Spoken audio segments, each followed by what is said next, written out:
ਵਾਹਿਗੁਰੂ ਜੀ ਕਾ ਖਾਲਸਾ ਵਾਹਿਗੁਰੂ ਜੀ ਕੀ ਫਤਿਹ। ਸਤਨਾਮ ਸ੍ਰੀ ਵਾਹਿਗੁਰੂ ਸਾਹਿਬ ਜੀਓ। ਇੱਕ ਓੰਕਾਰ ਸਤਨਾਮ ਕਰਤਾ ਪੁਰਖ ਨਿਰਭਉ ਨਿਰਵੈਰ ਅਕਾਲ ਮੂਰਤ ਅਜੂਨੀ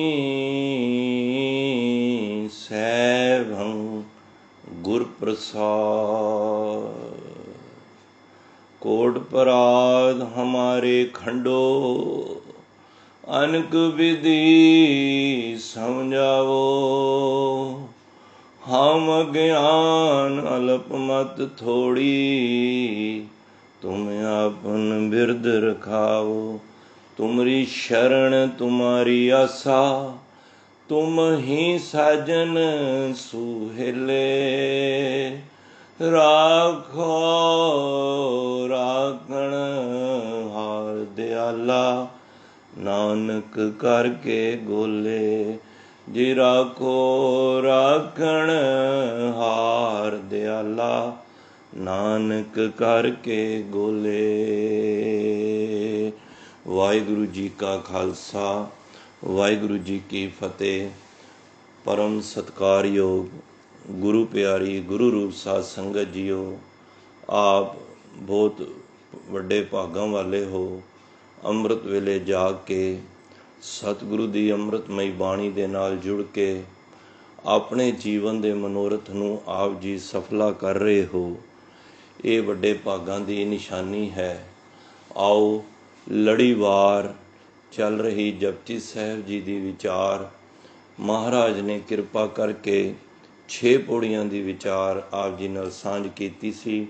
ਸੋ ਅੱਜ ਵੀ ਮਹਾਰਾਜ ਕਿਰਪਾ ਕਰਨ ਰਹਿਮਤਾਂ ਭਰਿਆ ਹੱਥ ਰੱਖ ਕੇ 7ਵੀਂ ਪੌੜੀ ਦੀ ਵਿਚਾਰ ਸਤਿਗੁਰੂ ਆਪ ਕਰਾ ਲੈਣ। ਅਗਮ ਅਗੋਚਰ ਸੱਚ ਸਾਹਿਬ ਮੇਰਾ ਨਾਨਕ ਬੋਲੇ ਬੁਲਾਇਆ ਤੇਰਾ। ਮਹਾਰਾਜ ਨੇ ਕਿਰਪਾ ਕਰਨੀ ਹੈ। ਆਪ ਮਾਈ ਭਾਈ ਸਾਰੇ ਇਕਾਗਰ ਚਿਤ ਹੋ ਕੇ ਸੰਗਤੀ ਰੂਪ ਵਿੱਚ ਆਪ ਜੀ ਬੈਠੇ ਹੋ।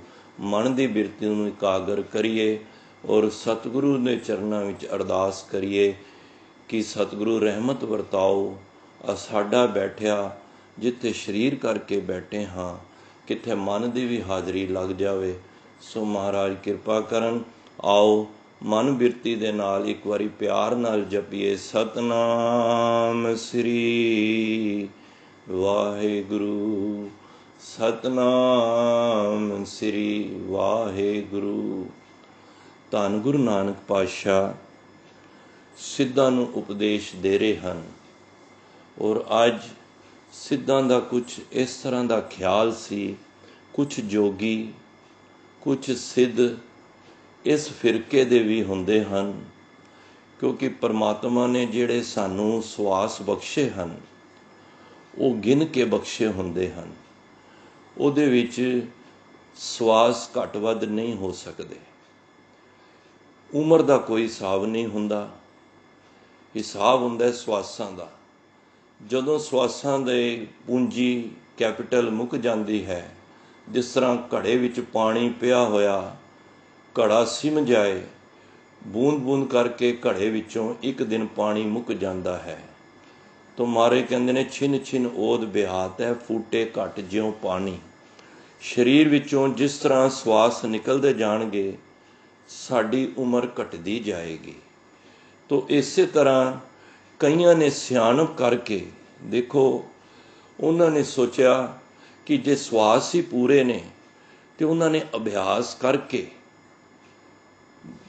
ਸਿਮਰਨ ਦਾ ਅਭਿਆਸ ਕਰਕੇ ਆਪਣੇ ਸਵਾਸ ਨੂੰ 10ਵੇਂ ਦੁਆਰ ਵਿੱਚ ਚੜ੍ਹਾ ਲੈਂਦੇ ਨੇ। ਦੇਖੋ ਆਪ ਜੀ ਵੀ ਕਈ ਵਾਰੀ ਦੇਖੋ ਸਵਾਸ ਨੂੰ ਰੋਕ ਕੇ ਵਾਹਿਗੁਰੂ ਵਾਹਿਗੁਰੂ ਕਹੋ ਨਾ, ਤੇ ਸ਼ੁਰੂ ਤੋਂ ਜਿਹਨੂੰ ਅਭਿਆਸ ਨਹੀਂ ਹੁੰਦਾ ਨਾ ਉਹ 5 ਵਾਰੀ 10 ਵਾਰੀ 15 ਵਾਰੀ ਕਹਿ ਲੇਗਾ, ਫਿਰ ਉਹਦਾ ਸਵਾਸ ਫਿਰ ਆਏਗਾ। ਪਰ ਕਈ ਵਾਰੀ ਅਸੀਂ ਦੇਖਦੇ ਹਾਂ ਜੋ ਤੁਸੀਂ ਅਭਿਆਸੀ ਹੋ ਜਾਓਗੇ ਨਾ, ਦਾਸ ਨੇ ਐਸੇ ਵੀ ਸਰੀਰਾਂ ਦੇ ਦਰਸ਼ਨ ਕੀਤੇ ਹਨ ਕਿ ਸਵਾਸ ਰੋਕ ਕੇ वो अद्धा अद्धा घंटा वाहिगुरू सिमरन का जाप करते हैं।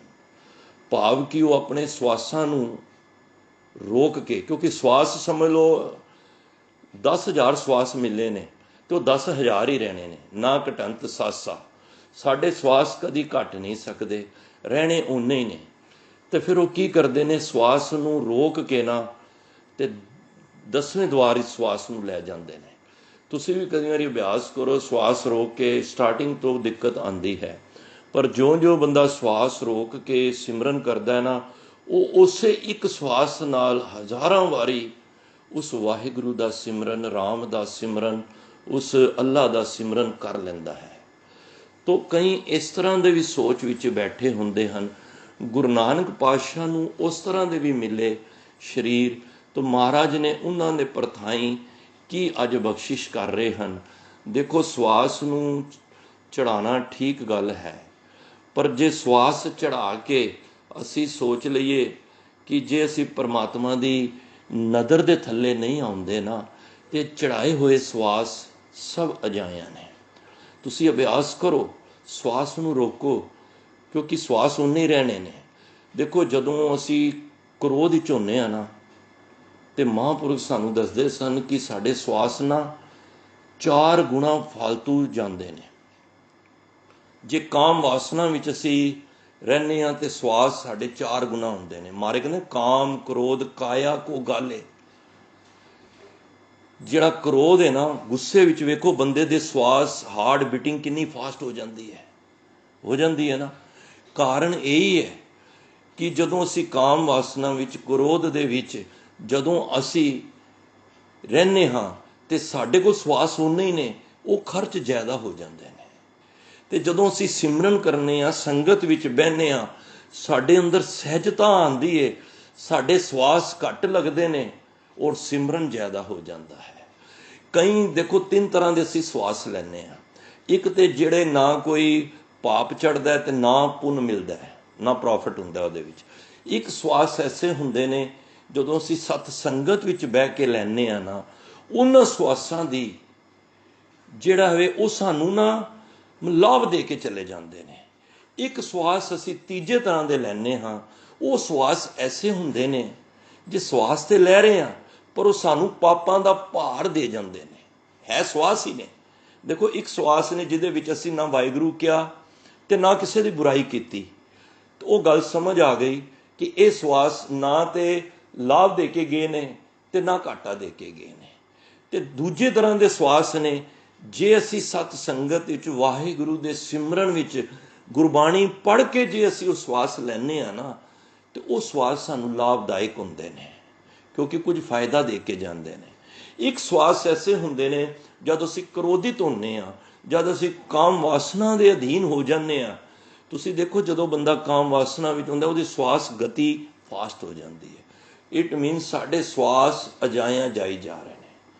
तो महाराज अज उन्हां श्वासां दे प्रति जिन्हां ने इस क्रिया नूं लैके चले हन, देखो श्वास चढ़ाने माड़ी गल नहीं, पर उसका जिहड़ा सोच है, उस महाराज ने उन्हां सोच बारे जिन्होंने कहा मैं लंबियां लंबियां सिद्ध की करते सन, लंबेरियां उम्रां करके किन्ने युगां तो बह जाते सन, क्योंकि श्वास मैं पहला क्या लिमिटेड ने, श्वास नहीं घट सकते। हाँ जे असी श्वास नूं, मेरे को जे 10,000 श्वास ने मैं रोक ही लिया तो मेरे श्वासां की गिनती घटी नहीं है। तो महाराज अज ख्याल इस तरह का दे रहे ने, कह रहे ने जे जुग चारे आर जा, जे ते थोड़ा जिहा रुक जाओ। जे मतलब जिस तरह लख खुशियां पातशाहियां जे सतगुरु नदर करे, जे नदर करेगा तो लख खुशियां पातशाहियां मिलणियां। इत्थे मारे कहंदे जे जुग चारे आरजा, 4 जुगां दी आरजा पाओ, आरबला उमर एज कोई कर लवे। किस तरह करेगा मैं पहला दसिया है, 4 जुगां दी उमर किवें करेगा, अपने श्वासां नूं चढ़ा के 10वें द्वार ते।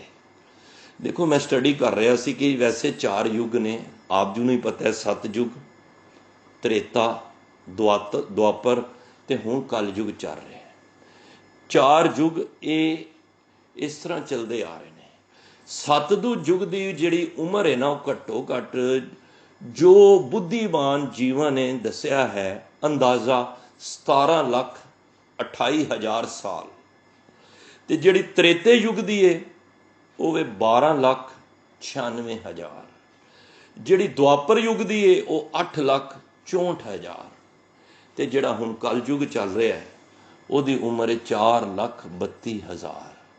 तो मैं टोटल ला रहा सी कि 43,20,000 साल कितनी उम्र हो गई, 43,20,000। ਐਨੀ कोई उम्र महाराज इत्थे यही समझा रहे हैं, जे कोई शरीर जे युग चारे आरजा सारे युगां दी आरजा होर दसूनी होए, वाह, जे ਉਹਦੀ 10 गुना कर लो, जे 43,20,000 है ਇਹਦੀ 10 गुना कर लो, समझ लो 10 10 100 हो गया, 43,20,000 ਨੂੰ 10 गुना कर ले, भाव कि इतनी लंबेरी उम्र कर लवे।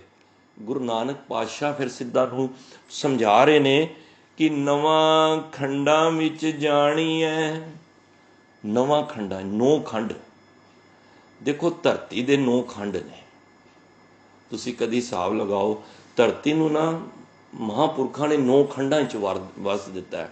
मेरे को समा नहीं कि मैं दस सकां उहदे नाम भी जिहड़े वेदां विच आउंदे ने, भारत, किमपुरक, हर विरख, केसमाल, इलबित्र, बड़े नाम ने। चलो ये साडा विशा नहीं है। नवखंड 9 खंडां तो भाव यह हुंदा है कि 4 कोने लगा लो, तो 4 इस तरह जदों तुसीं क्रॉस करोगे तो 4 कोने, ते 4 दे विच 8, एक विच वाला, इनू 9 खंड, भाव सारी धरती। भाव यही है कि महाराज कहते ने नवां खंडां विच जानी है, जिन्हें 4 युगां तो 10 गुना उम्र कर लई है, समझ लो इन्नी वडेरी उम्र दा हो गया। नवां खंडां विच जानी है, सारे खंडां विच, भाव पूरी सृष्टि विचों जानन लग पिया है। भाव कि उन्हें अपनी होंद इस तरह बना ली है, नाल चले सब कोए, सारे उहदे नाल चलदे ने। देखो दुनिया दे अंदर असी पता की सोचने, जिहदे नाल 10 20 50 100 या लख की भीड़ है ना, वो बड़ा वड्डा बंदा है, असी सोचने हैं। पर गुरबाणी नहीं कहती, गुरबाणी उन्होंने बिल्कुल कंडम कर देंदी है। देखो कई आए ने, सानू वेख, मैं कई बारी उदाहरण भी देना वा कि असी दिल्ली विच रहिंदियां होया, मैं कई बारी देखना छोटियां होंदियां तो लाल किले साडे जिहड़ी जो इत्थे इंडिया की रिवायत बनी हुई है, 15 अगस्त नूं प्रधानमंत्री ने आके झंडा चढ़ाउंदा है ते फिर वो भाषण भी दिंदा है। मैं देखना वा किन्ने ही आ गए ने, किन्ने ही चले गए ने, किन्ने किन्ने उन्हां दे नाल सी, कित्थे गए। 4 दिन अपनी नौबत चले बजाए, मारे कहते ने सिर्फ 4 दिन अपनी नौबत चले बजाए, इतनक खटिया गठिया मठिया संग ना कछ ले जाए। किन्ना कुछ इकट्ठा किया इन्होंने, किन्ना नाम कमा लिया, कित्थे गए दसो। देखदियां देखदियां ही किन्ने ही आए, किन्ने ही टुर गए, किन्ने जिहड़े अज भी ने उन्होंने भी नहीं रहना, और जिन्हों ने कल झंडे नूं लहराना है उन्होंने भी नहीं रहना। तो पातशाह कुछ इस तरह का क्या, क्यों असी संसार दे विच इतने मतलब कि फुले फुले चलते पे, काहे भैया फिर तो फुलिया फुलिया। गुरु पातशाह कहते ने तू किस गल दा हंकार करके चल रहे हैं, काहे भैया फिर तो फुलिया फुलिया, जब 10 मास उर्दमुख रहता। मारे देखो किन्नी सानू गल कहते ने, 100 दिन कैसे भुलिया, जब तू माता दे गर्भ विच पुट्ठा लटकिया होया सी, गर्भ जोनी विच एक गंद जो मां खा रही सी तेरे उत्ते पै रहा सी, तू पुट्ठा लटकिया सिमरन कर रहा सी कि रब्बा मन्नू इस नरक कुंभी तो बाहर कड्डो, ते तू हुण आके उस नरक कुंभी तो अरदासां करके जिथे तेरा वस भी नहीं सी, तू अज संसार विच आके ते इस तरह फुलिया फुलिया चल रहे हैं। किस गल दा तैनू हंकार है, चलत कत टेढ़े टेढ़े टेढ़े, क्यों टेढ़े टेढ़े होके। कहीं देखो ना जिन्हां कोल माया ज्यादा हुंदी है, हंकार सिर ते चढ़िया हुंदा है ना, वो संसार विच चलदे भी टेढ़े टेढ़े ने, उन्हां दी चाल ही कुछ वक्री हुंदी है, हंकारी चाल हुंदी है। गुरु महाराज ने कहना भगतां की चाल निराली, ਚਾਲਾ ਨਿਰਾਲੀ ਭਗਤਾਂ ਕੇਰੀ ਬਿਖ ਮਾਰਗ ਚੱਲਣਾ। ਇੱਥੇ ਇਹ ਭਾਵ ਨਹੀਂ ਕਿ ਉਹ ਭਗਤ ਕੁਝ ਅਲੱਗ ਤਰ੍ਹਾਂ ਦੇ ਪੈਰ ਰੱਖਦੇ ਨੇ, ਨਹੀਂ, ਉਹਨਾਂ ਦੀ ਚਾਲ ਹੈ, ਉਹਨਾਂ ਦਾ ਕਰੈਕਟਰ, ਉਹਨਾਂ ਦਾ ਬੋਲ, ਉਹਨਾਂ ਦਾ ਚਾਲ, ਉਹਨਾਂ ਦੀ ਖਾਣ ਦੀ ਕਿਰਿਆ, ਉਹਨਾਂ ਦੀ ਬੋਲਣ ਦੀ ਕਿਰਿਆ, ਉਹਨਾਂ ਦੀ ਵਿਚਰਨ ਦੀ ਕਿਰਿਆ, ਉਹਨੂੰ ਚਾਲ ਕਹਿੰਦੇ ਨੇ। ਤੇ ਪਾਤਸ਼ਾਹ ਕਹਿੰਦੇ ਚਲਤ ਕਤ ਟੇਢੇ ਟੇਢੇ ਟੇਢੇ ਅਸਥੀ ਚਰਮ ਬਿਸ਼ਟਾ ਕੇ ਮੁੰਦੇ ਦੁਰਗੰਧ ਹੀ ਕੇ ਬੇਡੇ। ਹੈ ਕੀ? ਹੱਡੀਆਂ ਦੀ ਇੱਕ ਤੇਰੇ ਅੰਦਰ ਹੱਡੀਆਂ ਨੇ ਔਰ ਉੱਤੇ ਚਾਮ ਲਪੇਟਿਆ ਪਿਆ ਵੇ, ਅੰਦਰੋਂ ਤੇ ਨਿਰੀ ਦੁਰਗੰਧ ਹੀ ਹੈ ਨਾ ਸਰੀਰ ਵਿੱਚ। ਕਿਉਂ ਚਲਤ ਟੇਢੇ ਟੇਢੇ ਹੋ ਕੇ ਇੰਨਾ ਚੱਲ ਰਹੇ ਹੈ? ਕਿਉਂ ਹੰਕਾਰ ਹੋ ਕੇ ਇਤਨਾ ਚੱਲਦਾ ਪਿਆ ਹੈ? ਕਾਹੇ ਭਈਆ ਫਿਰ ਤੋਂ ਫੁੱਲਿਆ ਫੁੱਲਿਆ। ਜਦੋਂ 10 ਮਾਸ ਮਾਤਾ ਦੇ ਗਰਭ ਵਿੱਚ ਸੀ, ਉਸ ਵੇਲੇ ਤੇ ਤੂੰ ਕਹਿੰਦਾ ਸੀ ਮਾਤਾ, ਹੇ ਪਰਮਾਤਮਾ, ਹੇ ਮੇਰੇ ਵਾਹਿਗੁਰੂ, ਮੈਨੂੰ ਕੱਢੋ, ਮੈਂ ਸੰਸਾਰ ਵਿੱਚ ਆ ਕੇ ਨਿਮਰਤਾ ਸਹੀ ਤੇਰਾ ਨਾਮ ਜਪਾਂਗਾ। ਪਰ ਇੱਥੇ ਆ ਕੇ ਤੂੰ ਹੰਕਾਰੀ ਹੋ ਗਿਆ, ਤੈਨੂੰ ਇੰਨਾ ਹੀ ਨਹੀਂ ਪਤਾ ਲੱਗਿਆ। ਤੂੰ ਇੱਥੇ ਜਾ ਕੇ ਆਪਣਾ ਨਾਮ ਕਮਾਉਣ ਲੱਗ ਪਿਆ। ਲਾਭ ਤੇ ਤਾਂ ਹੋਣਾ ਸੀ ਨਾ, ਤੂੰ ਇੱਥੇ ਆ ਕੇ ਪਰਮਾਤਮਾ ਦੇ ਗੁਣ ਗਾਉਂਦਾ, ਤੂੰ ਰੱਬ ਦੀ ਸਿਫਤ ਕਰਦਾ, ਜਿਹਨੇ ਰੱਬ ਨੇ ਤੈਨੂੰ ਦੇ ਹੀ ਦਿੱਤੀ ਹੈ। ਪਰ ਹੋਇਆ ਕੀ? ਮਾਰੇ ਕਹਿੰਦੇ ਨੇ ਨਵਾਂ ਖੰਡਾਂ ਵਿੱਚ ਜਾਣੀ ਹੈ। 9 ਖੰਡਾਂ ਵਿੱਚ ਆਪਣਾ ਨਾਮ ਹੀ ਨਾਮ, ਆਪਣੀ ਸ਼ੋਭਾ ਕਰਾ ਰਹੇ ਹੈ। ਮਾਇਆ ਕੀ ਸ਼ੋਭਾ 4 ਦਿਹਾੜੇ ਜਾਂਦੀ ਮੇ ਵਿਲੰਬ ਨਾ ਹੋਏ। ਇਹ ਮਾਇਆ ਦੀ ਜਿਹੜੀ ਸ਼ੋਭਾ ਹੈ ਨਾ, ਸਿਰਫ 4 ਦਿਨ ਦੀ ਹੈ, ਇਹ ਜਾਂਦਿਆਂ ਦੇ ਵੀ ਨਹੀਂ ਲੱਗਦੀ। ਉਹ ਚਾਹਵੇ ਤੇ ਸੁਲਤਾਨਾ ਘਾਉ ਕਰਾਏਂਦਾ। ਉਹ ਚਾਹਵੇ ਨਾ ਸਾਨੂੰ, ਪਰਮਾਤਮਾ ਇੱਕ ਸੁਲਤਾਨ ਨੂੰ ਵੀ ਘਾਹ ਖਵਾ ਸਕਦਾ। ਸ਼ਾਹਜਹਾਂ ਸੀ ਨਾ ਬਾਦਸ਼ਾਹ, ਉਹ ਜਦੋਂ ਗੁਰੂ ਨਾਨਕ ਦੀ ਇਹ ਬਾਣੀ ਪੜ੍ਹਦਾ ਸੀ ਨਾ, ਸੁਣਦਾ ਸੀ, ਤੇ ਉਹ ਕਹਿੰਦਾ ਸੀ ਇਹ ਕਿਵੇਂ ਹੋ ਸਕਦਾ, ਇੱਕ ਸੁਲਤਾਨ ਕਿਵੇਂ ਘਾਹ ਖਾ ਸਕਦਾ ਹੈ? ਪਰ ਮਹਾਰਾਜ ਦੀ ਬਾਣੀ ਆਦਿ ਕਾਲ ਸਤ ਹੈ, ਇੱਕ ਇੱਕ ਅੱਖਰ ਮਹਾਰਾਜ ਦਾ ਸਤ ਹੈ। ਫਿਰ ਉਸੇ ਦੇ ਪੁੱਤਰ ਨੇ, ਔਰੰਗਜ਼ੇਬ ਨੇ ਜੇਲ੍ਹ ਵਿੱਚ ਕੈਦ ਕੀਤਾ। ਜਦੋਂ ਸੰਸਾਰ ਵਿੱਚ ਬੰਦਾ ਵਿਚਰਦਾ ਨਾ, ਹੰਕਾਰ ਵਿੱਚ ਵਿਚਰਦਾ ਹੈ, ਤੇ ਪੁੱਤਰ ਨੇ ਫਿਰ ਉਸ ਨੂੰ ਆਪਣੇ ਪਿਓ ਨੂੰ ਕੈਦ ਕਰਕੇ ਇੱਕ ਜੇਲ੍ਹ ਤੋਂ ਦੂਜੇ ਜੇਲ੍ਹ ਲਿਜਾ ਰਿਹਾ ਸੀ। ਭੁੱਖ ਲੱਗੀ ਬੜੀ, ਖਾਣ ਨੂੰ ਵੀ ਨਹੀਂ ਦੇ ਰਿਹਾ ਸੀ, ਗਿਣ ਕੇ ਪਾਣੀ ਦੀਆਂ ਬੂੰਦਾਂ ਦਿੰਦਾ ਸੀ। ਤੇ ਰਸਤੇ ਵਿੱਚ ਅਹਿਲਕਾਰਾਂ ਨੂੰ ਰੋਕਦਾ, ਜੰਜੀਰਾਂ ਪਈਆਂ ਨੇ, ਪੁੱਤਰ ਨੇ ਸ਼ਾਹਜਹਾਂ ਨੂੰ ਪਾਈਆਂ। ਕਹਿੰਦਾ ਮੈਂ 1 ਮਿੰਟ ਕਿਰਿਆ ਕਰਨ ਜਾਣਾ ਹੈ। ਸੰਗਲਾਂ ਬੰਨੀਆਂ ਸੀ, ਉਹਨਾਂ ਨੇ ਥੋੜ੍ਹੀ ਜਿਹੀਆਂ ਖੋਲੀਆਂ ਤੇ ਚਲਾ ਗਿਆ। ਬੜੀ ਦੇਰ ਆਇਆ ਨਹੀਂ। ਅਹਿਲਕਾਰ ਕਹਿੰਦੇ ਨੇ ਕੀ ਗੱਲ ਹੈ, ਆਇਆ ਨਹੀਂ ਸ਼ਾਹਜਹਾਂ।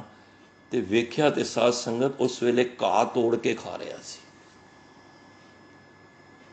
ਹੰਕਾਰ ਕਦੀ ਨਾ ਕਰੀਏ। ਸੁਲਤਾਨਾ ਘਰਾਓ ਕਰਾਏਂਦਾ, ਦਰ ਮੰਗਣ ਭਿੱਖ ਨਾ ਪਾਏਂਦਾ। ਫਿਰ ਮਹਾਰਾਜ ਕਹਿੰਦੇ ਨੇ ਰੱਬ ਚਾਹਵੇ ਨਾ, ਤੂੰ ਭੀਖ ਮੰਗਣਾ ਵੀ ਚਾਹਵੇਂ, ਤੈਨੂੰ ਭੀਖ ਵੀ ਕਿਸੇ ਨੇ ਦੇਣੀ। ਕਾਹੇ ਭਈਆ ਫਿਰ ਤੋਂ ਫੁੱਲਿਆ ਫੁੱਲਿਆ। ਤੂੰ ਕਿਸ ਗੱਲ ਤੋਂ ਫੁੱਲ ਫੁੱਲ ਕੇ ਆਪਣੇ ਆਪ ਵਿੱਚ ਤੂੰ ਹੰਕਾਰੀ ਜੀਵਨ ਕਰ ਰਹੇ ਹੈ। ਤੋ ਮਹਾਰਾਜ ਕਹਿੰਦੇ ਨੇ ਕੁਝ ਇਸ ਤਰ੍ਹਾਂ ਦਾ ਫਿਰਕੇ ਸੀ ਜਿਹੜੇ ਸਵਾਸ ਚੜਾ ਲੈਂਦੇ ਸਨ, ਉਮਰ ਵਧਾ ਲੈਂਦੇ ਸਨ। ਉਮਰ ਵਧਾ ਕੇ ਆਪਣੇ ਨਾਲ ਸੇਵਕਾਂ ਨੂੰ, ਸੰਗਾਂ ਨੂੰ ਇਕੱਠਿਆਂ ਕਰ ਲੈਣਾ। ਜਿਸ ਤਰ੍ਹਾਂ ਸਵਾਸ ਮੈਂ ਪਹਿਲਾਂ ਕਿਹਾ, ਸਵਾਸ ਰੋਕ ਲਓ, ਕਈ ਸਵਾਸ ਰੋਕ ਲੈਂਦੇ ਨੇ। ਹੁਣ ਤੁਸੀਂ ਵੀ ਅਭਿਆਸ ਕਰੋ, ਬੈਠ ਕੇ ਸਵਾਸ ਰੋਕ ਕੇ ਵਾਹਿਗੁਰੂ ਵਾਹਿਗੁਰੂ ਕਹੋ। ਪਹਿਲੀ ਵਾਰੀ 10-20 ਵਾਰੀ ਹੋਏਗਾ, ਅਗਲੀ ਵਾਰੀ 100 ਹੋ ਜਾਣਗੇ। ਫਿਰ ਹੋਰ ਅਭਿਆਸ ਕਰੋ 500। ਮੈਂ ਕਿਹਾ ਜਿਸ ਤਰ੍ਹਾਂ ਕਈ ਵਾਰੀ ਮੈਂ ਐਸੇ ਗੁਰਮੁਖਾਂ ਦੇ ਦਰਸ਼ਨ ਕੀਤੇ ਨੇ, ਉਹ ਕੋਲ ਬੈਠਿਆਂ ਸਵਾਸ ਚੜਾ ਲੈਂਦੇ ਨੇ ਤੇ ਅੱਧਾ ਘੰਟਾ ਸਿਮਰਨ ਚੱਲਦਾ ਹੈ। ਕਿੰਨਾ ਵਾਹਿਗੁਰੂ ਕਹਿ ਦਿੰਦੇ ਨੇ ਇੱਕ ਸਵਾਸ ਦੇ ਅੰਦਰ, ਕਿਉਂਕਿ ਸਵਾਸ ਲਿਮਿਟਿਡ ਨੇ, ਗਿਣ ਕੇ ਮਿਲੇ ਨੇ। ਤੇ ਐਸੇ ਫਿਰਕੇ ਵਾਲਿਆਂ ਵਾਸਤੇ ਮਹਾਰਾਜ ਕਹਿੰਦੇ ਨੇ ਜਿਹੜੇ ਸਵਾਸ ਚੜਾ ਕੇ ਭਾਵਨਾ ਉਹਨਾਂ ਦੀ ਹੋਰ ਹੈ, ਉਹਨਾਂ ਦੀ ਭਾਵਨਾ ਸਿਮਰਨ ਦੀ ਨਹੀਂ। ਮੈਨੂੰ ਇੱਕ ਗੱਲ ਯਾਦ ਆ ਗਈ। ਤੁਸੀਂ ਅੰਮ੍ਰਿਤਸਰ ਜਾਓ ਕਦੀ, ਵੱਡੇ 5 ਸਰੋਵਰ ਗੁਰੂ ਸਾਹਿਬ ਨੇ ਬਣਵਾਏ ਨੇ। ਗੁਰੂ ਰਾਮਦਾਸ ਪਾਤਸ਼ਾਹ ਨੇ, ਗੁਰੂ ਅਰਜਨ ਦੇਵ ਮਹਾਰਾਜ ਨੇ, ਤੇ ਗੁਰੂ ਹਰਗੋਬਿੰਦ ਪਾਤਸ਼ਾਹ ਨੇ ਵੀ। ਤੁਸੀਂ ਸਰ ਹੁੰਦਾ ਸਰੋਵਰ, ਅੰਮ੍ਰਿਤਸਰ ਜਾਂਦੇ ਹੋ ਨਾ ਹਰਿਮੰਦਰ ਸਾਹਿਬ, ਇੱਕ ਸਰੋਵਰ ਤੇ ਉਹ ਵੇ। ਦੂਜਾ ਸਰੋਵਰ ਹੈ ਰਾਮਸਰ। ਰਾਮਸਰ ਦਾ ਵੀ ਸਰੋਵਰ ਹੈ, ਜਿੱਥੇ ਮਹਾਰਾਜ ਨੇ ਗੁਰੂ ਗ੍ਰੰਥ ਸਾਹਿਬ ਦੀ ਸੰਪਾਦਨਾ ਕੀਤੀ ਸੀ। ਸੁਖਮਣੀ ਸਾਹਿਬ ਜੀ ਦਾ ਪਾਠ ਵੀ ਉੱਥੇ ਮਹਾਰਾਜ ਨੇ ਉਚਾਰਿਆ ਸੀ, ਗੁਰੂ ਅਰਜਨ ਦੇਵ ਮਹਾਰਾਜ ਨੇ। ਇੱਕ ਹੈ ਵਿਵੇਕ ਸਰ ਤੇ ਇੱਕ ਹੈ ਕੋਲ ਸਰ, ਮਾਤਾ ਬੀਬੀ ਕੋਲਾਂ ਜੀ। ਇੱਕ ਹੈ ਸੰਤੋਖ ਸਰ, ਇਹ 5 ਸਰੋਵਰ ਨੇ ਬਿਲਕੁਲ ਨਾਲ ਨਾਲ 1 ਕਿਲੋਮੀਟਰ ਦੀ ਵੀ ਰੇਂਜ ਵਿੱਚ ਹੈਗੇ ਨੇ। ਵਿਵੇਕਸਰ, ਰਾਮਸਰ, ਕੋਲਸਰ, ਅੰਮ੍ਰਿਤਸਰ, ਤੇ ਇੱਕ ਵੇ ਜਿਹੜਾ ਸਰੋਵਰ ਉਹ ਵੇ ਸੰਤੋਖਸਰ। ਗੁਰੂ ਪਾਤਸ਼ਾਹ ਜਦ ਗੁਰੂ ਅਰਜਨ ਦੇਵ ਮਹਾਰਾਜ ਉਸ ਸਰੋਵਰ ਦੀ ਖੁਦਾਈ ਕਰ ਰਹੇ ਸਨ ਜਿੱਥੇ ਅੱਜ ਸੰਤੋਖਸਰ ਹੈ, ਮੈਂ ਉਮਰ ਚੜ੍ਹਾਉਣ ਦੀ ਗੱਲ ਕਰ ਰਿਹਾ, ਉਹ ਸੰਤੋਖਸਰ ਦੀ ਖੁਦਾਈ ਹੋ ਰਹੀ ਸੀ ਜਿਹਦਾ ਨਾਮ ਟਾਹਲੀ ਸਾਹਿਬ ਵੀ ਹੈ। ਤੇ ਬਾਬਾ ਬੁੱਢਾ ਜੀ ਇਸ ਸੇਵਾ ਨੂੰ ਕਰ ਰਹੇ ਸਨ। ਮਹਾਰਾਜ ਜਿਸ ਟਾਹਲੀ ਤੇ ਨੀਚੇ ਬੈਠ ਕੇ ਇਹ ਸੇਵਾ ਨਿਭਾ ਰਹੇ ਸਨ ਨਾ, ਕਰਵਾ ਰਹੇ ਸਨ ਸੰਗਤਾਂ ਕੋਲੋਂ, ਤਾਂ ਹੀ ਇਸ ਗੁਰਦੁਆਰੇ ਦਾ ਨਾਮ ਟਾਹਲੀ ਸਾਹਿਬ ਸੰਤੋਖਸਰ ਹੈ, ਜਿਹੜਾ ਸ਼ਹੀਦਾਂ ਦੇ ਬਿਲਕੁਲ ਕੋਲ ਹੈ। 5 ਸਰੋਵਰ ਨੇ। ਕਿਉਂਕਿ ਕੋਈ ਜ਼ਿਕਰ ਆਇਆ ਤੇ ਮੈਂ ਕਿਹਾ ਇਸ ਗੱਲ ਨੂੰ ਸਾਂਝ ਕਰ ਲਈਏ। ਤੇ ਸਰੋਵਰ ਦੀ ਖੁਦਾਈ ਹੋ ਰਹੀ ਹੈ। ਜਦ ਸਰੋਵਰ ਕਾਫੀ ਖੁਦਿਆ ਗਿਆ ਨੀਚੋਂ ਨਾ, ਜਦੋਂ ਤੁਸੀਂ ਦੇਖੋ ਅਖੀਰ ਵਿੱਚ ਬਹੁਤ ਗਹਿਰਾਈ ਵਿੱਚ ਜਦ ਖੋਦਿਆ ਜਾਂਦਾ ਨਾ, ਉਸ ਵੇਲੇ ਚਿਕਨੀ ਮਿੱਟੀ ਆਉਂਦੀ ਹੈ। ਵੇਖਿਆ ਕਿ ਸਿੱਖਾਂ ਨੇ ਇੱਕ ਮੱਠ ਹੈ, ਬੜਾ ਵੱਡਾ ਮੱਠ, ਭੱਜਦੇ ਗਏ ਬਾਬਾ ਬੁੱਢਾ ਜੀ ਕੋਲ। ਬਾਬਾ ਬੁੱਢਾ ਜੀ ਇੱਕ ਮੱਠ ਨਿਕਲਿਆ ਵਿੱਚੋਂ, ਤੇ ਖੁਦਾਈ ਰੁਕ ਗਈ। ਗੁਰੂ ਅਰਜਨ ਦੇਵ ਮਹਾਰਾਜ ਅੰਤਰਜਾਮੀ ਸਨ, ਚਲੇ ਗਏ, ਮੱਠ ਨੂੰ ਤੋੜਿਆ, ਸਾਰੇ ਮੱਠ ਨੂੰ, ਵਿੱਚ ਇੱਕ ਰੀਖੀ ਬੈਠਾ ਹੋਇਆ ਸੀ। ਮਹਾਰਾਜ ਨੇ ਉਸ ਰੀਖੀ ਨੇ ਅੱਖਾਂ ਬੰਦ ਸਨ। ਸੰਗਤਾਂ ਨੂੰ ਗੱਲਬਾਤ, ਸੰਗਤਾਂ ਨੇ ਜਦ ਪੁੱਛਿਆ ਕੌਣ ਹੈ, ਮਹਾਰਾਜ, ਕਿਉਂਕਿ ਉਹਦੀ ਹਾਲਤ ਐਸੀ ਸੀ, ਸਰੀਰ ਤੋਂ ਬਹੁਤ ਕਮਜ਼ੋਰ ਹੋਇਆ ਪਿਆ ਸੀ, ਫਿਰ ਤੇਲ ਨਾਲ ਉਹਦੀਆਂ ਮਾਲਿਸ਼ ਵਗੈਰਾ ਕੀਤੀ, ਉਹਨੂੰ ਅੱਖਾਂ ਉਹਨੇ ਖੋਲੀਆਂ ਤੇ ਗੱਲਬਾਤ ਹੋਈ। ਬਾਬਾ ਬੁੱਢਾ ਜੀ ਨੂੰ ਕਹਿੰਦੇ ਨੇ ਕਿਹੜਾ ਯੁੱਗ ਚੱਲ ਰਿਹਾ ਹੈ। ਦੇਖੋ ਸਵਾਸ ਚੜਾਉਣ ਨਾਲ ਬਾਬਾ ਬੁੱਢਾ ਜੀ ਕਹਿੰਦੇ ਨੇ ਦੱਸੋ। ਕਹਿੰਦੇ ਨੇ ਮੈਂ ਕਿਸੇ ਯੁੱਗ ਵਿੱਚ ਤਪ ਕਰਦਾ ਸੀ ਤੇ ਮੇਰੇ ਗੁਰੂ ਨੇ ਕਿਹਾ ਸੀ, ਕਹਿੰਦੇ ਮੈਂ ਚਾਹੁੰਦਾ ਸੀ ਮੇਰੀ ਬੰਦ ਖਲਾਸੀ ਹੋਵੇ, ਮੁਕਤੀ ਹੋਵੇ। ਉਹ ਕਹਿੰਦੇ ਨੇ ਜੇ ਤੇਰੀ ਮੁਕਤੀ ਹੋਣੀ ਹੈ ਨਾ ਤੇ ਉਦੋਂ ਹੋਣੀ ਹੈ ਜਦੋਂ ਗੁਰੂ ਨਾਨਕ ਨੇ ਆ ਕੇ ਤੇਰੀ ਮੁਕਤੀ ਕਰਨੀ ਹੈ। ਤੇ ਇਹ ਯੁੱਗ ਸਤਿਯੁੱਗ ਚੱਲ ਰਿਹਾ ਹੈ। ਉਸ ਰੀਖੀ ਨੇ ਕੀ ਕੀਤਾ, ਆਪਣੇ ਸਵਾਸ ਚੜਾ ਲਏ। ਦੇਖੋ, ਔਰ ਯੁੱਗ ਮੈਂ ਜਿਸ ਤਰ੍ਹਾਂ ਪਹਿਲਾਂ ਜ਼ਿਕਰ ਕੀਤਾ ਹੈ, 17,28,000 ਸਤਿਯੁੱਗ, ਤ੍ਰੇਤਾ 12,96,000 ਤੇ ਦੁਆਪਰ 8,64,000, ਹੁਣ ਕਲਯੁੱਗ ਚੱਲ ਰਿਹਾ। ਇਤਨੇ ਸਾਲ, ਪਤਾ ਨਹੀਂ ਕਿੰਨੇ ਸਾਲਾਂ ਤੋਂ ਬੈਠਾ ਸੀ ਜਿਹੜਾ ਕਹਿ ਰਿਹਾ ਸੀ ਕਿਹੜਾ ਯੁੱਗ ਚੱਲ ਰਿਹਾ। ਤੇ ਬਾਬਾ ਬੁੱਢਾ ਜੀ ਕਹਿੰਦੇ ਨੇ ਇਹ ਕਲਯੁੱਗ ਚੱਲ ਰਿਹਾ ਹੈ। ਕਹਿੰਦੇ ਜੇ ਕਲਯੁੱਗ ਚੱਲ ਰਿਹਾ ਹੈ ਤੇ ਗੁਰੂ ਨਾਨਕ ਪਾਤਸ਼ਾਹ ਦੇ ਮੈਂ ਦਰਸ਼ਨ ਕਰਨੇ ਨੇ, ਦੱਸੋ ਕੀ ਕੰਮ ਹੈ ਜੀ। ਉਹਨਾਂ ਪਾਸੋਂ ਮੈਂ ਮੁਕਤੀ ਲੈਣੀ ਹੈ। ਗੁਰੂ ਅਰਜਨ ਦੇਵ ਮਹਾਰਾਜ ਦੇ ਨਾਲ ਜਦ ਗੱਲ ਹੋਈ, ਬਾਬਾ ਬੁੱਢਾ ਜੀ ਨੇ ਕਿਹਾ ਉਹਨਾਂ ਦੀ ਜੋਤ, 5ਵੀਂ ਜੋਤ ਗੁਰੂ ਅਰਜਨ ਦੇਵ ਮਹਾਰਾਜ ਦਰਸ਼ਨ ਕੀਤੇ, ਨਮਸਕਾਰ ਕਰਕੇ ਚਰਨਾਂ ਤੇ ਮੱਥਾ ਟੇਕਿਆ, ਪੁੱਛਿਆ, ਕਹਿੰਦੇ ਬੜੇ ਯੁੱਗ ਹੋ ਗਏ ਨੇ ਮੈਨੂੰ, ਮੇਰੇ ਗੁਰੂ ਨੇ ਜਿਹਦੇ ਕੋਲੋਂ ਮੈਂ ਇਹ ਪੜ੍ਹਾਈ ਕੀਤੀ ਸੀ, ਉਹ ਕਹਿੰਦੇ ਨੇ ਜੇ ਉਧਾਰ ਕਰਾਣਾ ਹੀ ਤੇ ਕਲ ਯੁੱਗ ਵਿੱਚ ਗੁਰੂ ਨਾਨਕ ਦੇ ਕੋਲੋਂ ਹੋ ਸਕਦਾ ਹੈ, ਤੇ ਮੇਰੇ ਤੇ ਕਿਰਪਾ ਕਰੋ, ਰਹਿਮਤ ਕਰੋ। ਫਿਰ ਮਹਾਰਾਜ ਨੇ ਉਸ ਰੀਖੀ ਦੀ, ਉਹਦਾ ਨਾਮ ਸੀ ਸੰਤੋਖ ਰੀਖੀ, ਮਹਾਰਾਜ ਨੇ ਉਹਦੀ ਪੁਕਾਰ ਸੁਣ ਕੇ ਉਹਦੀ ਮੁਕਤੀ ਕੀਤੀ। ਅੱਜ ਉਸ ਸਥਾਨ ਤੇ ਸੰਤੋਖ ਸਰ ਹੈ। ਸਰ ਹੁੰਦਾ ਸਰੋਵਰ। ਇਤਨੀ ਲੰਬੀ ਉਮਰ ਉਹਨੇ ਬਣਾ ਲਈ ਆਪਣੀ। ਜੇ ਮੇਰੇ ਕਹਿਣ ਤੋਂ ਮੁਰਾਦ, ਜੇ ਇੰਨੇ ਦੂਜੇ ਧਰਮਾਂ ਦੇ ਲੋਕਾਂ ਨੂੰ ਵੀ ਪਤਾ ਹੈ ਜੇ ਕਲ ਯੁੱਗ ਵਿੱਚ ਕੋਈ ਉਧਾਰ ਹੋਏਗਾ ਨਾ ਤੇ ਉਹ ਗੁਰੂ ਨਾਨਕ ਨੇ ਕਰਨਾ ਹੈ। ਕਲ ਤਾਰਨ ਗੁਰ ਨਾਨਕ ਆਇਆ। ਤੇ ਅਸੀਂ ਗੁਰੂ ਨਾਨਕ ਦੇ ਘਰ, ਆਪਣੇ ਗੁਰੂ ਨਾਨਕ ਦੇ ਘਰ ਜਨਮ ਲੈ ਕੇ ਵੀ ਅਸੀਂ ਉਧਾਰ ਨਾ ਕਰ ਪਾਈਏ। कहो नानक तिस गुर बलिहारी जिन सब का किया उधार। पढ़ी था ना, दो कर जोड़ करी बेनंती ठाकुर अपना ध्याया, हाथ दे राखे परमेश्वर सगला दुरत मिटाया। ठाकुर होए आप दयार भई कल्याण, आनंद रूप होई है उभरे बाल गोपाल, मिलवर नारी मंगल गाया ठाकुर का जयकार। अगों मारे कहते कहो नानक तिस गुर बलिहारी जिन सब का किया उधार। उन्हें सारिਆਂ ਦਾ उधार करना है। गुरु नानक दे घरों ही असीं बख्शे जा सकने हैं। एक रिखी ने किन्ने युग तप करके गुरु नानक दे घर आके दर्शन करके मुकत हो गए, बंद खलासी करवा ली। अज उस नाम का संतोख सर टाली साहब तां रखिया, वो टाली दे भी दर्शन होंदे ने जदों तुसीं संतोख सर जाओ ना, उस टाली दे भी दर्शन होंदे ने जिथे गुरु अर्जन देव महाराज बैठ के उस सरोवर की सेवा करवाई सी।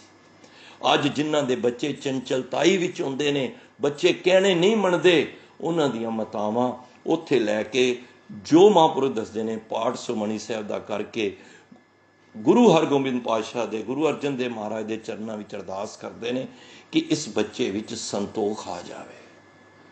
तो बाणी पढ़ के तो महाराज अज कुछ ख्याल दे रहे ने, कह रहे ने जे तू नवां खंडां विच जानी है, नाल चले सब कोए, तेरे नाल सारे चलन लग पैन, बड़े तेरे नाल शरीर होन, उम्र भी तू 10 गुणा वधा ली, जुगां दी उम्र कर लई, ते फिर महाराज कहंदे ने चंगा नाम रखाए के नहीं पढ़ना। मैं अक्सर पाठ सुनने विच, क्योंकि पाठ चलते च असीं बोल नहीं पाते, थोड़ा जिहा लगा मात्रा का ध्यान जरूर दिया करो, बड़ी सौखी हो जाती है बाणी पढ़नी। मनु महापुरुष दसदे सन, कहंदे जिन्ना ध्यान नाल वेख के पढ़ांगे ना, असीं बच्चे नूं कदी कह बई उहदा नाम ऐ वे, तैनूं दूजा नाम कहने कदी नहीं, उही कहने ना। ते जे गुरबाणी विच कै लिखिआ, असीं क्यों पढ़ने आ। हुण मैं अक्सर शब्द बच्चे पढ़ते हैं, भैणां वीरां पढ़दियां ने, अपने सतगुर के बलिहारे, नहीं, ध्यान नाल पढ़ो अपने सतगुर कै बलिहारे। देखो कितना फर्क आ जाता है। महाराज इत्थे कुछ ख्याल दे रहे ने, चंगा नाम रखाए कै, जे कोई उम्र वधा लवे, सारे खंडां विच पूरी सृष्टि विच उहदा नाम हो जाए, उहदे नाल बंदे भी चलन लग पन, हुण उहदा वाह वाह हो रही है, उहदा नाम भी होई जा रहा, बड़ा नाम है उहदा, जस कीरत जग ले, सारा जस उहदी पार संसार उहदी शोभा कर रहा, किरत का उहनूं कह रहा वाह बई वाह।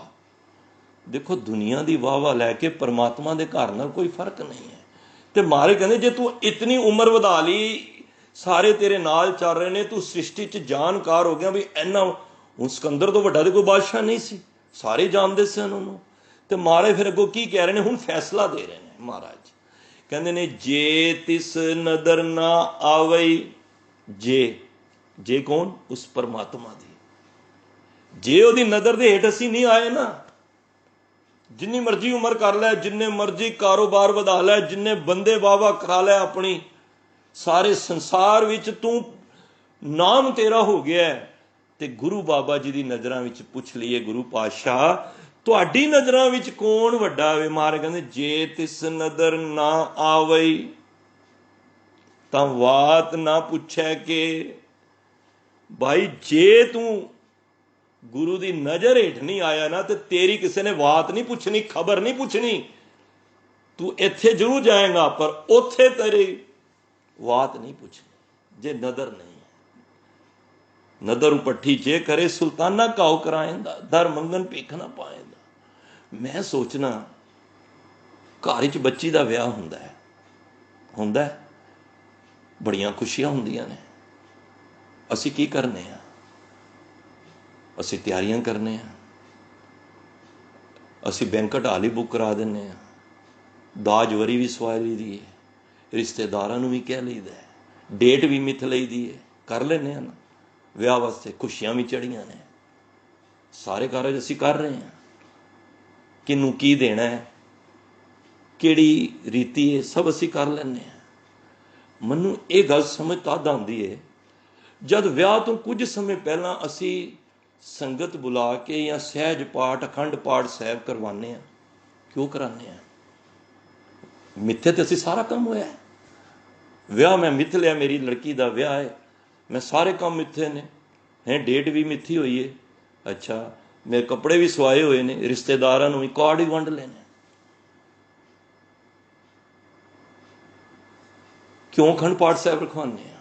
ਕਿਉਂ ਭਾਈ ਸਾਹਿਬ ਕੋਲ ਅਰਦਾਸ ਕਰਾਉਂਦੇ ਆ ਕਿ ਮਹਾਰਾਜ ਇਹ ਤੇ ਮੇਰੀ ਸਿਆਣਪ ਨਾਲ ਸਾਰੇ ਕਾਰਜ ਹੋ ਗਏ ਨੇ। ਦੇਖੋ ਧਿਆਨ ਦੇਣਾ, ਇਹ ਮੈਂ ਸਾਰੇ ਰਿਸ਼ਤੇਦਾਰਾਂ ਨੂੰ ਵੀ ਕਹਿ ਦਿੱਤਾ ਹੈ, ਮਾਇਆ ਦਾ ਵੀ ਅਰੇਂਜਮੈਂਟ ਹੋ ਗਿਆ ਹੈ, ਮੈਂ ਬੈਂਕਟ ਹਾਲ ਵੀ ਬੁੱਕ ਕਰ ਲਿਆ, ਸਗੇ ਸੰਬੰਧੀਆਂ ਨੂੰ ਵੀ ਮੈਂ ਸੱਦ ਬੈਠਾ ਵਾਂ। ਮੈਂ ਅਰਦਾਸ ਹੁਣ ਤਾਂ ਕਰਾ ਰਿਹਾ ਜੇ ਤੁਹਾਡੀ ਨਜ਼ਰ ਨਾ ਹੋਈ ਨਾ ਤੇ ਬਰਾਤ ਬੂਹੇ ਤੋਂ ਵਾਪਸ ਵੀ ਜਾ ਸਕਦੀ ਹੈ। ਲੱਖ ਖੁਸ਼ੀਆਂ ਪਾਤਸ਼ਾਹੀਆਂ ਜੇ ਸਤਿਗੁਰ ਨਦਰ ਕਰੇ। ਜੇ ਸਤਿਗੁਰੂ ਤੇਰੀ ਮੈਂ ਨਦਰ ਲੈਣ ਵਾਸਤੇ ਮੈਂ ਅਖੰਡ ਪਾਠ ਸਾਹਿਬ ਰਖਵਾ ਰਿਹਾ, ਮੈਂ ਤੇਰੇ ਚਰਨਾਂ 'ਚ ਅਰਦਾਸ ਕਰ ਰਿਹਾ, ਸਤਿਗੁਰੂ ਜਿਹੜੇ ਮੇਰੇ ਉਡੀਕੇ ਕਾਰਜ ਨੇ ਤੁਸੀਂ ਨਿਰਵਿਘਨਤਾ ਸਹਿਜ ਸੰਪੂਰਨ ਕਰੋ। ਤੇ ਗੱਲ ਕਿੱਥੇ ਅੜ ਗਈ? ਉਹਦੀ ਨਦਰ ਤੇ। ਨਦਰ ਨਹੀਂ ਹੋਏਗੀ ਨਾ ਸਾਧ ਸੰਗਤ, ਅਸੀਂ ਜ਼ਿੰਦਗੀ ਵਿੱਚ ਕੁਝ ਨਹੀਂ ਕਰ ਸਕਦੇ। ਤੁਸੀਂ ਜਿੰਨੀ ਮਰਜ਼ੀਆਂ ਪਲਾਨਿੰਗਾਂ ਕਰ ਲਓ, ਬੰਦਾ 100 ਸਾਲ ਦੀ ਕਹਿੰਦੇ ਨੇ ਖਬਰ ਪਲ ਕੀ ਨਹੀਂ ਤੇ ख्वाब 100 ਬਰਸ ਕੇ। ਖਬਰ ਤੇ ਪਲ ਦੀ ਨਹੀਂ ਹੈ ਸਾਡੀ। ਨਦਰ ਮੰਗੋ। ਜਦੋਂ ਵੀ ਸਾਡੇ ਸਿਰ ਤੋਂ ਨਦਰ ਉੱਠ ਗਈ, ਕਹਿੰਦੇ ਨੇ ਨਾ ਪਰਮਾਤਮਾ ਕਿਸੇ ਕੋਲੋਂ ਚੰਗਿਆਈ ਖੋਣੀ ਹੋਏ ਨਾ, ਉਹਦੇ ਵਿੱਚੋਂ ਚੰਗੇ ਗੁਣ ਕੱਢ ਲੈਂਦਾ ਹੈ। ਜਿਸ ਨੂੰ ਖੁਆਰ ਕਰਤਾ ਖੁਸਲੇ ਚੰਗਿਆਈ। ਜਿਹਨੂੰ ਉਹਨੇ ਖੁਆਰ ਕਰਨਾ ਹੁੰਦਾ ਨਾ, ਉਹਦੇ ਚੰਗੇ ਗੁਣ ਨਾ ਉਹਦੇ ਕੋਲੋਂ ਖੋ ਲੈਂਦਾ ਹੈ, ਨਦਰ ਘਟਾ ਲੈਂਦਾ ਹੈ। ਅਸੀਂ ਸਮਝਦੇ ਹਾਂ ਮਾਇਆ ਜ਼ਿਆਦਾ ਆ ਰਹੀ ਹੈ, ਕਿਰਪਾ ਹੋ ਰਹੀ ਹੈ, ਪਰ ਜਦੋਂ ਨੇ ਸਾਡੇ ਚੰਗੇ ਗੁਣ ਕੱਢਣੇ ਨੇ ਨਾ, ਸਭ ਤੋਂ ਪਹਿਲਾਂ ਸਾਡਾ ਨਿਤਨੇਮ ਖੋਲੇਗਾ। ਧਿਆਨ ਦੇਣਾ, ਜੇ ਕੋ ਅਗਰ ਉਹਨੇ ਜੇ ਆਪ ਖੁਆਏ ਕਰਤਾ ਖੁਸਲੇ ਚੰਗਿਆਈ, ਜੇ ਉਹਨੇ ਖੁਆਰ ਕਰਨਾ ਹੈ ਨਾ ਤੇ ਚੰਗਿਆਈ ਖੁਸ ਲੇਗਾ, ਤੁਹਾਡਾ ਨੇਮ ਖੋਲੇਗਾ, ਅੰਮ੍ਰਿਤ ਵੇਲਾ ਖੋਲੇਗਾ, ਤੁਹਾਨੂੰ ਇੰਨਾ ਬਿਜ਼ੀ ਕਰ ਦੇਗਾ। ਪੁੱਛੋ ਵੀ ਆਉਂਦੇ ਨਹੀਂ ਨਿਤਨੇਮ ਤੇ, ਸੰਗਤ 'ਚ ਨਹੀਂ ਆਉਂਦੇ ਜੇ ਸਮਾਂ ਹੀ ਨਹੀਂ ਹੁੰਦਾ, ਕਿਉਂਕਿ ਸਮਾਂ ਉਹ ਮਾਇਆ ਦੀ ਖੇਡ ਵਿੱਚ ਲੱਗ ਗਿਆ, ਨਦਰ ਨਿਕਲ ਗਈ। ਤੇ ਜਦੋਂ ਬੈਠੋ ਸਵੇਰੇ ਉੱਠ ਕੇ, ਮਹਾਰਾਜ ਸ਼ੁਕਰ ਹੈ ਤੁਹਾਡਾ, ਤੁਸੀਂ ਨਦਰ ਕੀਤੀ ਹੈ ਤੇ ਮੈਂ ਉੱਠਿਆ ਵਾਂ, ਤੁਸੀਂ ਨਦਰ ਕੀਤੀ ਹੈ ਤੇ ਮੈਂ ਇਸ਼ਨਾਨ ਕੀਤਾ ਹੈ, ਤੁਸੀਂ ਨਦਰ ਕੀਤੀ ਹੈ ਮੈਨੂੰ ਸੰਗਤ ਹੀ ਬਿਠਾਇਆ ਹੈ। ਜੇ ਤੁਸੀਂ ਨਦਰ ਨਾ ਕਰਦੇ ਤੇ ਮੈਂ ਕਿਸੇ ਜੋਗਾ ਨਹੀਂ ਹੋਣਾ ਸੀ। ਤੇ ਗੱਲ ਹੀ ਬਣ ਗਈ। ਤੇ ਮਹਾਰਾਜ ਇਹੀ ਕਹਿ ਰਹੇ ਨੇ, ਜੇ ਤਿਸ ਨਦਰ ਨਾ ਆਵਈ ਤਾਂ ਬਾਤ ਨਾ ਪੁੱਛੇ ਕਿ। ਮੈਂ ਐਸੇ ਵੀ ਵਿਆਹ ਦੇਖੇ ਨੇ ਕਿ ਸਾਰਾ ਅਰੇਂਜਮੈਂਟ ਹੋਇਆ ਪਿਆ ਹੈ, ਢੋਲ ਜਿਹੜਾ ਮੁੰਡੇ ਦਾ ਵਿਆਹ ਵੀ ਦੇਖ ਰਹੇ ਹਾਂ, ਪਰ ਬਰਾਤੀ ਕੋਲ ਆ ਕੇ ਵੀ ਵਾਪਸ ਚਲੇ ਗਏ, ਝਗੜਾ ਹੋ ਗਿਆ, ਲੜਾਈ ਹੋ ਗਈ, ਨਦਰ ਨਿਕਲ ਗਈ। ਤਾਂ ਗੁਰੂ ਗ੍ਰੰਥ ਸਾਹਿਬ ਜੀ ਦਾ ਪਾਠ ਕਰਾਈਦਾ, ਤਾਂ ਸਹਿਜ ਪਾਠ ਕਰੀਦਾ, ਅਰਦਾਸ ਕਰੀਦੀ, ਸਤਿਗੁਰੂ ਜਿਹੜੇ ਅਸੀਂ ਉਡੀਕੇ ਕਾਰਜ ਨੇ ਤੁਸੀਂ ਨਦਰ ਭਰੀ ਹੱਥ ਰੱਖ ਦੇਣਾ ਸਾਡੇ ਤੇ। ਤੇ ਜੇ ਨਦਰ ਨਿਕਲ ਗਈ ਤੇ ਫਿਰ ਬੱਚੀ ਦੁੱਖ ਵੀ ਪਾਉਂਦੀਆਂ ਨੇ। ਤਾਂ ਇਸ ਕਰਕੇ ਅਸੀਂ ਨਦਰ ਦੇ ਪਾਤਰ ਬਣੀਏ। ਮਾਰੇ ਕਹਿੰਦੇ ਨੇ, ਜੇ ਤਿਸ ਨਦਰ ਨਾ ਆਵਈ ਤਾਂ ਬਾਤ ਨਾ ਪੁੱਛੈ ਕਿ। ਕਿਸੇ ਨੇ ਬਾਤ ਨਹੀਂ ਤੇਰੀ ਪੁੱਛਣੀ ਉਸ ਪਰਮਾਤਮਾ ਦੇ ਘਰ ਵਿੱਚ, ਤੇਰੀ ਬੜੀ ਖਬਰ ਹੀ ਕਿਸੇ ਨੇ ਨਹੀਂ ਲੈਣੀ। ਇੱਥੇ ਭਾਵੇਂ ਤੈਨੂੰ ਜੋ ਮਰਜ਼ੀ ਜਾਣਦਾ ਹੋਵੇ। ਕੀਟਾ ਅੰਦਰ ਕੀਟ, ਹੁਣ ਇੱਥੇ ਐਵੇਂ ਪੜ੍ਹਨਾ, ਅਸੀਂ ਅਕਸਰ ਪੜ੍ਹਨੇ ਹਾਂ ਕੀਟਾ ਅੰਦਰ ਕੀਟ ਕਰ, ਨਹੀਂ ਰੁਕਣਾ। ਕੀਟਾ ਅੰਦਰ ਕੀਟ ਕਰ ਦੋਸੀ ਦੋਸ ਤਰੇ। ਫਿਰ ਉਹਨਾਂ ਬੰਦਿਆਂ ਨੂੰ ਮਹਾਰਾਜ ਕਹਿੰਦੇ ਨੇ ਕੀ ਸਜ਼ਾ ਹੁੰਦੀ ਹੈ, ਇਹ ਸੁਣ ਲਈਏ ਹੁਣ ਜਰਾ। ਹੁਣ ਦੇਖੋ ਦੋਨੋਂ ਪੱਖ ਮਹਾਰਾਜ ਦੱਸ ਰਹੇ ਨੇ। ਇੱਕ ਨੇ ਸਵਾਸ ਚੜਾਏ ਵਾਹ ਵਾਹ ਕਰਾਉਣ ਵਾਸਤੇ, ਇੱਕ ਨੇ ਸਵਾਸ ਨੂੰ ਰੋਕਿਆ ਸਿਮਰਨ ਕਰਨ ਵਾਸਤੇ, ਸਤਿਗੁਰੂ ਦੀ ਖੁਸ਼ੀ ਲੈਣ ਵਾਸਤੇ। ਹੁਣ ਦੋਨਾਂ ਪਹਿਲੂਆਂ ਤੇ ਮਹਾਰਾਜ ਆਪਣਾ ਫੈਸਲਾ ਦੇ ਰਹੇ ਨੇ। ਕਹਿ ਰਹੇ ਨੇ ਕੀਟਾ ਅੰਦਰ ਕੀਟ, ਜਿਹੜਾ ਤੇ ਆਪਣੇ ਨਾਲ ਬੰਦੇ ਲਾ ਕੇ ਵਾਹ ਵਾਹ ਕਰਾਉਂਦਾ ਰਿਹਾ ਨਾ, ਉਹ ਕੀੜਿਆਂ ਦੇ ਵਿੱਚ ਮਾਮੂਲੀ ਜਿਹਾ ਕੀੜਾ ਹੋਵੇ ਰੱਬ ਦੀ ਨਜ਼ਰਾਂ ਦੇ ਵਿੱਚ। ਕਰ ਦੋਸੀ ਦੋਸ ਤਰੇ, ਫਿਰ ਪਰਮਾਤਮਾ ਕੀ ਕਰਦਾ, ਉਹਦੇ ਉੱਤੇ ਦੋਸ ਲਾ ਕੇ, ਦੋਸ ਕਾਹਦਾ ਕਿ ਨਾਮ ਨਹੀਂ ਜਪਿਆ, ਉਹਦੇ ਉੱਤੇ ਦੋਸ ਲਾ ਕੇ, ਉਹਦੇ ਉੱਤੇ ਦੋਸ ਮਿਥ ਕੇ ਉਹਨੂੰ ਫਿਰ ਸਜ਼ਾ ਦਿੰਦਾ ਹੈ। ਸਜ਼ਾ ਵੀ ਬੜੀਆਂ ਭੈੜੀਆਂ ਭੈੜੀਆਂ ਨੇ। तो महाराज कहते ने कीटा, हुण पढ़ना फिर सोच लो, आप ध्यान रख लो, असी अक्सर जपजी साहिब विच गलती करने आ। कीटा अंदर कीट कर दोषी दोष तरे, मेरा ख्याल है असी एवें पढ़ने आ कि कीटा अंदर कीट कर दोषी दोष तरे, नहीं, कीटा अंदर कीट कर दोषी दोष तरे, वो करदा दोष दिंदा उन्हां नूं ਜਿਹੜੇ नाम तो सखणे ने, नाम तो विहूणे ने। तो महाराज कहते ने हुण उन्हां वास्ते आ जाओ ਜਿਹੜੇ ਤੁਹਾਡੇ ਵਰਗੇ ਗੁਰਮੁਖ ਸੰਗਤ ਵਿੱਚ ਬੈਠ ਕੇ ਤੇ ਜਪਦੇ ਨੇ ਸਤਨਾਮ ਸ੍ਰੀ ਵਾਹਿਗੁਰੂ। महाराज ਕਹਿੰਦੇ ਨਾਨਕ ਨਿਰਗੁਣ ਗੁਣ ਕਰੇ, ਉਹਨਾਂ ਕੋਲ ਗੁਣ ਨਹੀਂ ਹੁੰਦੇ, ਉਹਨਾਂ ਨੂੰ ਗੁਣ ਦੇ ਦਿੰਦਾ। ਦੇਖੋ, ਔਰ ਮੈਂ ਗੁਰੂ ਗ੍ਰੰਥ ਸਾਹਿਬ ਦੀ ਜਦ ਵਿਸ਼ੇਸ਼ਤਾ ਸੁਣਾਉਣਾ ਉਹਨਾਂ ਮਨ ਵਿੱਚ ਲਿਆਉਣਾ ਵਾ ਤੇ ਮੈਨੂੰ ਇੱਕ ਬੜੀ ਵੱਡੀ ਗੱਲ, ਮੈਂ ਦੁਨੀਆ ਦੇ ਗ੍ਰੰਥ ਦੇਖਣਾ ਵਾ, ਪਰ ਮੈਨੂੰ ਜਦੋਂ ਮੈਂ ਆਪਣੇ ਗੁਰੂ ਗ੍ਰੰਥ ਸਾਹਿਬ ਦੀ ਵੱਲ ਝਾਤੀ ਮਾਰਨਾ ਨਾ, ਮੈਂ ਕਹਿੰਦਾ ਤੁਸੀਂ ਦਗ ਦਗ ਰਹਿ ਜਾਓਗੇ ਕਿ ਪਰਮਾਤਮਾ ਦੇਖੋ ਗੁਰੂ ਨਾਨਕ ਪਾਤਸ਼ਾਹ ਨੇ ਕਮਾਲ ਕਰ ਦਿੱਤੀ। ਜਿਹੜੇ ਨਾਮ ਜਪਦੇ ਨੇ, ਕਹਿੰਦੇ ਨੇ ਉਹ ਨਿਰਗੁਣੀਆਂ ਨੂੰ, ਜਿਹੜੇ ਜਿਨ੍ਹਾਂ ਕੋਲ ਗੁਣ ਹੀ ਨਹੀਂ ਹੈ, ਗੁਣ ਤੋਂ ਸਖਣੇ ਨੇ, ਉਹਨਾਂ ਨੂੰ ਇੱਕ ਤੇ ਪਹਿਲਾਂ ਗੁਣਾ ਵਾਲਾ ਬਣਾ ਦਿੰਦਾ। ਦੇਖੋ ਹੁਣ ਕਿਸੇ ਕੋਲ ਗੁਣ ਨਹੀਂ ਸੀ, ਉਹਨੂੰ ਗੁਣਾ ਵਾਲਾ ਬਣਾ ਦਿੱਤਾ। ਗੁਣਾ ਵਾਲਾ ਬਣਾਇਆ ਹੀ ਨਹੀਂ, ਉਹਨੂੰ ਗੁਣ ਵੰਡਣ ਵਾਲਾ ਵੀ ਬਣਾ ਦਿੱਤਾ। ਦੇਖੋ ਨਾਨਕ ਰੁਕ ਕੇ ਨਿਰਗੁਣ ਗੁਣ ਕਰੇ, ਗੁਣਵੰਤਿਆਂ ਗੁਣ ਦੇ। ਆਪਣੀ ਬਿਰਤੀ ਲੈ ਜਾਓ ਬਾਬਾ ਦੀਪ ਸਿੰਘ ਜੀ ਵਾਲ, ਇੱਕ ਨਿਰਗੁਣ ਭਾਈ ਦੀਪਾ ਬਣ ਕੇ 18 ਸਾਲ ਦੀ ਉਮਰ ਹੀ ਗੁਰੂ ਗੋਬਿੰਦ ਸਿੰਘ ਮਹਾਰਾਜ ਦੇ ਚਰਨਾਂ ਵਿੱਚ ਆਇਆ, ਬੇਨਤੀ ਕੀਤੀ। ਮਹਾਰਾਜ ਨੇ ਖਾਲੀ ਉਹਨਾਂ ਨੂੰ ਗੁਣਾ ਵਾਲਾ ਹੀ ਨਹੀਂ ਬਣਾਇਆ, ਉਹਨੂੰ ਬ੍ਰਹਮ ਗਿਆਨੀ ਨਹੀਂ ਬਣਾਇਆ, ਉਹਨਾਂ ਨੂੰ ਗੁਣ ਵੰਡਣ ਵਾਲਾ ਵੀ ਬਣਾ ਦਿੱਤਾ।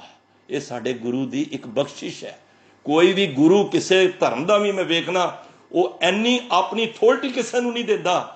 ਅੱਜ ਬਾਬਾ ਦੀਪ ਸਿੰਘ ਦੇ ਦਰ ਤੇ ਜਾਓ, ਲੋਕੀ ਅੱਜ ਵੀ ਝੋਲੀਆਂ ਭਰ ਕੇ ਲੈ ਕੇ ਜਾ ਰਹੇ ਨੇ, ਦੁੱਖ ਪਰ ਹਰ ਸੁੱਖ ਘਰ ਲੈ ਜਾਏ। ਤੁਸੀਂ ਨਾਮ ਜਪੋ, ਤੁਹਾਨੂੰ ਖਾਲੀ ਗੁਣਾ ਵਾਲਾ ਨਹੀਂ ਬਣਾਏਗਾ, ਤੁਸੀਂ ਵੀ ਗੁਣ ਅੱਗੇ ਵੰਡ ਸਕਦੇ ਹੋ। ਦੇਖੋ ਤਾਂ ਮਹਾਰਾਜ ਕਹਿੰਦੇ ਨੇ, ਫਿਰ ਅੱਗੋਂ ਫੈਸਲਾ ਅਖੀਰ ਵਿੱਚ ਕਹਿੰਦੇ ਨੇ, ਤੇਹਾ ਕੋਏ ਨਾ ਸੁਝਈ ਜੇ ਤਿਸ ਗੁਣ ਕੋਏ ਕਰੇ। ਹੇ ਪਰਮਾਤਮਾ, ਇਹ ਸੂਝ, ਇਹ ਗਿਆਨ, ਇਹ ਬਖਸ਼ਿਸ਼, ਇਹ ਵਿਵੇਕ, ਇਹ ਐਸੀ ਬੁੱਧੀ ਤੇਰੇ ਤੋਂ ਇਲਾਵਾ ਕੋਈ ਨਹੀਂ ਦੇ ਸਕਦਾ। ਦੇਖੋ ਪਰਮਾਤਮਾ ਦੀ ਸਿਫਤ ਕਰ ਰਹੇ ਨੇ, ਜੇ ਤੂੰ ਨਿਰਗੁਣ ਰਾਖ ਲਿਆ ਸੰਤਨ ਕਾ ਸਦਕਾ, ਸਤਿਗੁਰ ਢਾਕ ਲਿਆ ਮੋਹ ਪਾਪੀ ਪੜਦਾ। ਨਿਰਗੁਣ ਯਾਰੇ ਕੋ ਗੁਣ ਨਾਹੀ ਆਪੇ ਤਰਸ ਪਿਓਈ। ਕਹਿੰਦੇ ਮੇਰੇ ਕੋਲ ਤੇ ਕੋਈ ਗੁਣ ਹੀ ਨਹੀਂ ਸੀ, ਤੂੰ ਮੇਰੇ ਤੇ ਤਰਸ ਕੀਤਾ, ਤੇਰਾ ਕੀਤਾ ਜਾਤੋ ਨਾਹੀ। ਮੈਂ ਤੇ ਤੇਰਾ ਕੀਤੇ ਨੂੰ ਮੈਂ ਜਾਣ ਨਹੀਂ ਸਕਿਆ, ਜਾਤੋਂ ਨਾ ਹੀ ਭਾਵ ਮੈਂ ਕਦਰ ਨਹੀਂ ਪਾਈ। ਦੇਖੋ ਗੁਰੂ ਅਰਜਨ ਦੇਵ ਮਹਾਰਾਜ ਕਹਿੰਦੇ ਨੇ, ਤੁਸੀਂ ਮੇਰੇ ਤੇ ਇੰਨੀ ਕਿਰਪਾ ਪਰਮਾਤਮਾ ਕੀਤੀ, ਜੋ ਇਹ ਥਾਲ ਪਰੋਸਣ ਵਾਸਤੇ ਸੇਵਾ ਤੁਸੀਂ ਮੈਨੂੰ ਦਿੱਤੀ ਗੁਰੂ ਗ੍ਰੰਥ ਸਾਹਿਬ ਦੀ, ਪਰ ਮੇਰੀ ਹਾਲਤ ਕੀ ਹੈ? ਅਸੀਂ ਹੁੰਦੇ ਕੋਈ ਛੋਟੀ ਕਿਤਾਬ ਲਿਖਦੇ ਤੇ ਮੈਂ ਲਿਖ ਦਿੱਤੀ। ਮਹਾਰਾਜ ਕਹਿੰਦੇ ਨਹੀਂ, ਤੇਰਾ ਕੀਤਾ ਜਾਤੋਂ ਨਾ ਹੀ, ਮੈਂ ਤੇਰੀ ਕਦਰ ਹੀ ਨਹੀਂ ਪਾਈ। ਮੈਨੂੰ ਜੋਗ ਕਿਤੋਈ ਤੁਮਨੇ ਜੋਗ ਬਣਾ ਦਿੱਤਾ। ਮੈਂ ਨਿਰਗੁਣ ਯਾਰੇ ਕੋ ਗੁਣ ਨਾਹੀ ਆਪੇ ਤਰਸ ਪਿਓਈ। ਫਿਰ ਕੀ ਹੋਇਆ? ਤਰਸ ਪਿਆ, ਮਹਿਰਮਤ ਹੋਈ, ਸਤਿਗੁਰ ਸੱਜਣ ਮਿਲਿਆ। ਨਾਨਕ ਨਾਮ ਮਿਲੇ ਤਾਂ, ਇਹਨੂੰ ਐਵੇਂ ਪੜ੍ਹਨਾ, ਨਾਨਕ ਨਾਮ ਮਿਲੇ ਤਾਂ ਜੀਵਾਂ।